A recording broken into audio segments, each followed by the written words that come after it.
परमपिता परमात्मा और उनकी सभी पवित्र आत्माओं को नमस्कार। नाम रूपी अमृत शरीर में किस स्थान पर है या उसको अंदर से प्राप्त करने के लिए क्या करना चाहिए? परमात्मा का नाम रस से भरा मीठा अमृत है। इस अमृत की प्राप्ति सतगुरु के उपदेशानुसार परमात्मा की भक्ति करने से होती है। गुरु साहिब समझाते हैं कि लकड़ी में अग्नि होती है परंतु दिखाई नहीं देती। जब युक्ति के अनुसार लकड़ी पर लकड़ी रगड़ी जाती है तो उसमें से अग्नि प्रकट हो जाती है। वह अग्नि दिखाई भी देने लगती है और उससे लाभ भी उठाया जा सकता है। इसी तरह राम नाम की ज्योति सभी के अंदर है परंतु इसको प्रकट करने की युक्ति सतगुरु से प्राप्त होती है। गुरु साहिब समझाते हैं कि नाम रूपी अमृत सभी के अंदर है।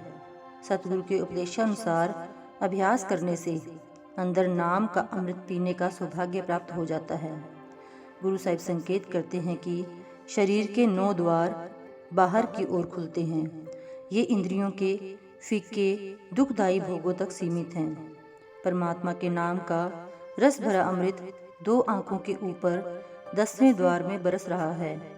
कुल मालिक के दया मेहर से सतगुरु की समझाई युक्ति के अनुसार ध्यान को आँखों से ऊपर स्थिर करने से ही नाम रूपी अमृत की प्राप्ति हो सकती है। प्रभु के भक्त सदा प्रेम पूर्वक प्रभु के नाम का अभ्यास करते रहते हैं। वे जीते जी मरकर अंदर से नाम का अमृत प्राप्त कर लेते हैं। इस अवस्था में सूरत की शब्द या नाम से जुड़कर अंदर ऊपर की ओर चढ़ाई शुरू हो जाती है।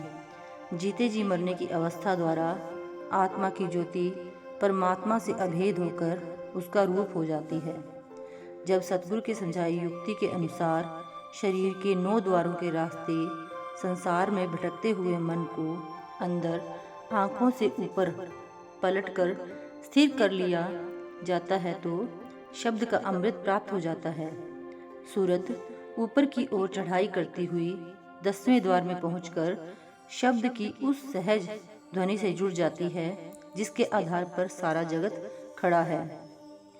वर्तमान अवस्था में ध्यान ऊपर से नीचे तथा अंदर से बाहर की ओर फैला हुआ है।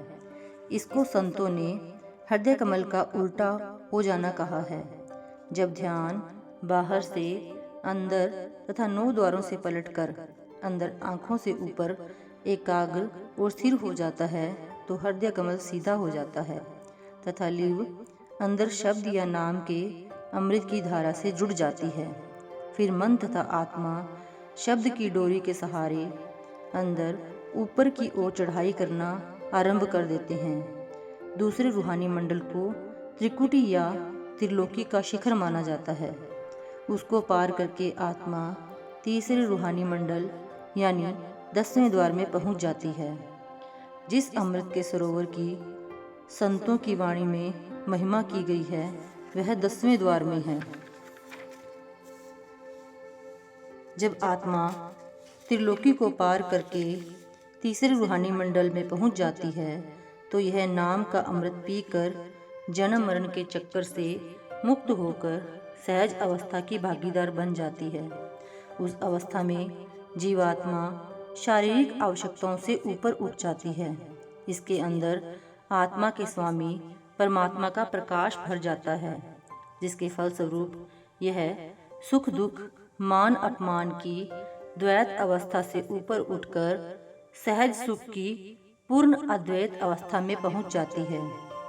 गुरु साहिब फरमाते हैं कि सतगुरु की कृपा से सूरत 10वें द्वार में पहुंच जाती है तब इसको अनहद शब्द अनहद वाणी की सहज ध्वनि सुनाई देने लगती है तथा आत्मा शब्द की ध्वनि के अमृत में अभेद होकर सतलोक पहुंचकर सहज अवस्था की अधिकारी बन जाती है।